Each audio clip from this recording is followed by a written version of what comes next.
warahmatullahi wabarakatuh. Waalaikumsalam warahmatullahi wabarakatuh. Bismillah, alhamdulillah, salatu wassalamu ala rasulillah Sayyidina wa habibina wa syafi'ina wa maulana Muhammad Muftahina birahmatillah wa ala alihi wa sahbihi wa mawalah wa la hawla wa la quwata illa billah, amma ba'du. Yang sama-sama kita muliakan guru-guru kita, Kiai Haji Muhammad Misjan, Kiai Haji Ahmad Habibi Abdul Rashid Ramli, Kiai Haji Farah Furqan Mukarrabin Yusuf. Mudah-mudahan guru-guru kita semua Allah Subhanahu wa taala panjangkan umurnya, sehatkan badannya, manfaat ilmunya buat kita semua. Pengurus Majelis Ukhuwah Islamiyah Bapak Haji Basroin, Ustaz Haji Muhammad Tahir, pengurus Masjid An-Nasuha Bapak Ustaz Kiai Haji Dr. An-Syatibi, dan juga seluruh para jamaah sekalian, bapak-bapak, ibu-ibu yang mudah-mudahan semuanya dimuliakan Allah Subhanahu wa taala. Tanpa berpanjang kalam, mari sama kita lanjutkan kembali pembahasan kitab kita. Sebelumnya kita baca suratul Fatihah lagi. Mudah-mudahan Allah kasih kita ilmu manfaat, ilmu yang barakah, ilmu yang bisa membuat kita bahagia dunia sampai akhirat. Al-Fatihah bil qabul wa ila hadratir Rasul ala hadhihi niyyah wa ala kulli niyatin salihah wa ala man nawa salafus salih wa ila hadratin Nabil Mustafa sayyidina wa habibina wa syafi'ina wa maulana Muhammad wa ala alihi wa sahbihi wa dhurriyyatihi wa ali baitil kiram, wa khususan ila ruhi muallif al-kitab Sayyid Syekh Zainuddin bin Ali al-Malibari al-Fannani, Sayyid Syekh Nawawi bin Umar al-Jawi al-Baddani, wa usuli ma qura'i ma dhul huquqi alayhim ajma'in, man Allah yu'lidu darajatihim fil jannah wa yu'idu alayna min barakatihim asrarihim wa anwarihim wa ulumihim wa nafahatihim fid din wad dunya wal akhirah, wa ila arwah walidina wa abaina wa jami'al muslimina wal muslimat wal mu'minina wal mu'minat ahya'i minhum wal amwat, wa ila hadratin nabiy. Al-Fatihah.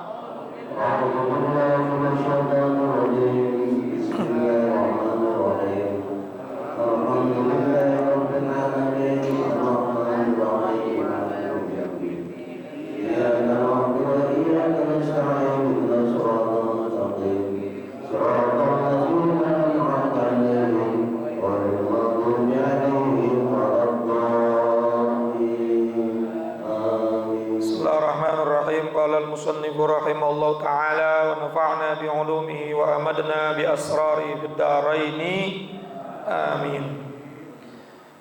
Wasiat yang nomor ke-13, betul ya? Wala tashrabil khamr, dan janganlah kamu meminum minuman keras.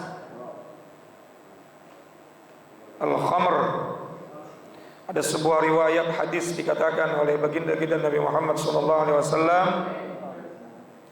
bahwa kullu muskirin khamrun, setiap yang memabukkan itu adalah khamr.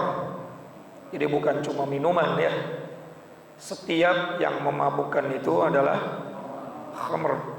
Mau bentuknya cair, mau bentuknya padat, mau bentuknya makanan, mau bentuknya minuman, mau bentuknya pil, atau sekarang apa ya, lem. Kagak punya duit beli lem. Maka kullu muskirin khamrun, setiap yang memabukkan itu adalah khamr. Wa kullu khamrin haramun, dan setiap khamr hukumnya, jadi kaidahnya begitu tuh.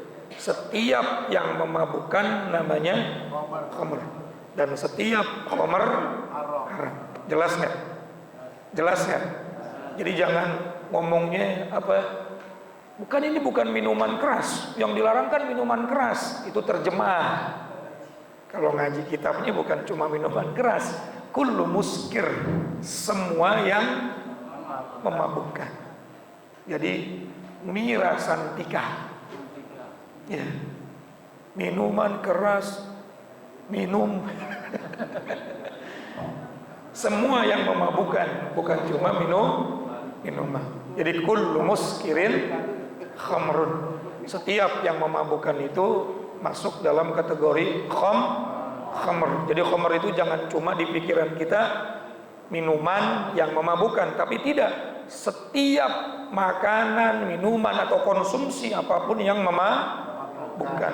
Namanya apa? Khamr. Wa kullu khamrin haramun, dan setiap khamr haram. Jadi sebelum sampai kepada kalimat haram, ada kalimat muskirin dulu tuh, yang memabukkan. Jadi apapun yang memabukkan, bentuknya apapun, mau alami kek, mau kimia kek, mau makanan kek, mau minuman kek, itu namanya khamr. Wa kullu khamrin haram. Pinter, udahlah, gak usah lama-lama ya kalau pinter. dikit lagi ngaji. Kalau bulan Ramadan begini Pak, udah tadi kuliah subuh, tambah lagi kita ngaji 4 guru lagi. Tapi insya Allah, andai kata ada yang mabok, bukan mabok yang diharamkan, bukan mabok ngaji, insya Allah tetap dapat pahala, insya Allah. Kemudian ada dalam hadis juga riwayat Ibnu Umar radhiyallahu anhu, ma askara kathiruh faqaliluhu haram. Sesuatu yang memabukkan apabila banyak, maka sedikitnya pun hukumnya haram, walaupun nggak memabukkan. Makanya kata siapa ya? Qala Roma Irama, walaupun tidak memabukkan, karena memang dalilnya begitu. An Ibnu Umar radhiyallahu anhu anin Nabi sallallahu alaihi wasallam, ma askara kathiruhu faqaliluhu haramun. Sesuatu yang apabila dikonsumsi banyak lalu memabukkan, maka sedikitnya pun hukumnya satu botol mabuk, setetesnya haram, 2 botol apalagi tengkleng. Ada orang mabok, pas dia muntah nggak taunya genjer. Masya Allah. Jadi khamr itu segala sesuatu yang bukan cuma minuman keras. Kalau terjemahnya kan lihat terjemahnya cuma minuman keras. Untungnya ngaji itu. Jadi ada hadisnya. Kullu muskirin khamr. Setiap yang memabukkan. Bukan muskir, kalau pakai shin besar, bersyukur. Orang yang bersyukur. Tapi kalau pakai sin kecil, sukaro. Ya, artinya apa? Mabok. Beda sin kecil sama shin besar, udah beda makna. Muskir artinya memabukkan. Setiap yang memabukkan khamrun, dan setiap khamr itu haram. Lalu yang kedua, apabila yang banyak itu memabukkan, maka hukum yang sedikitnya tetap haram. Paham ya Pak ya? Apalagi Ramadan ini, Insya Allah. Tak, nggak banyak tak, cuma pengen sedep aja ini bumbu, pakai anciu, haram tetap tuh makanannya. Faqaliluhu haramun, yang sedikitnya juga hukumnya haram. Gak usah yang banyak, sedikit aja haram, karena itu zat yang memabukkan. Yang memabukkan namanya khamr. Tak, mantep tak, ajib buat lalapan, ganja. Kalau banyak kan mabok ya, berarti kalau dikit juga haram, walaupun nggak mabok.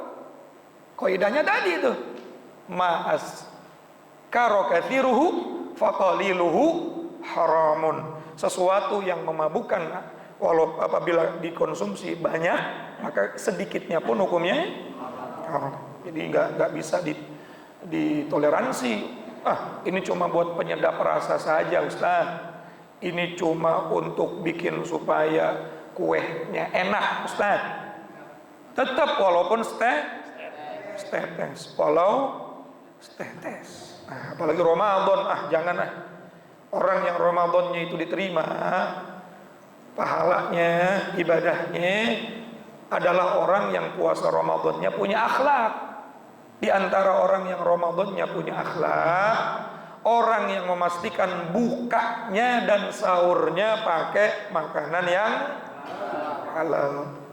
Makanan halal itu 2, zatnya halal, caranya halal. Walaupun caranya halal, tapi kalau zatnya haram, ya haram. Ada babi, guguk, ada daging khinzir, apa namanya?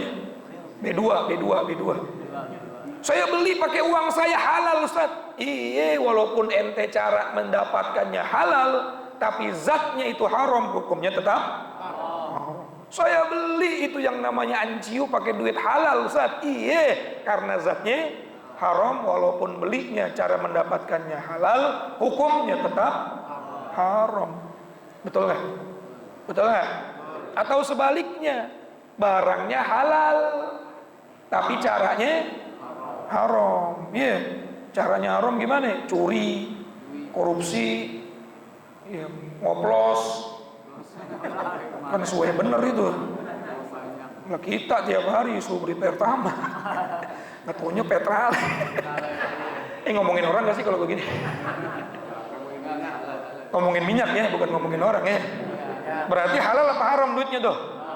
Haram. Dibeli nasi? Apalagi puasa. Orang puasa kan ada tuh yang batalin pahalanya puasa. Di antaranya apa? Kadzib. Apa tuh? Bohong. Tahu bohong nggak? 378. Puasanya sah tapi pahalanya hilang. Apalagi makannya, bukanya, sahurnya pakai sesuatu yang haram. Itu ya gimana ya? Cuma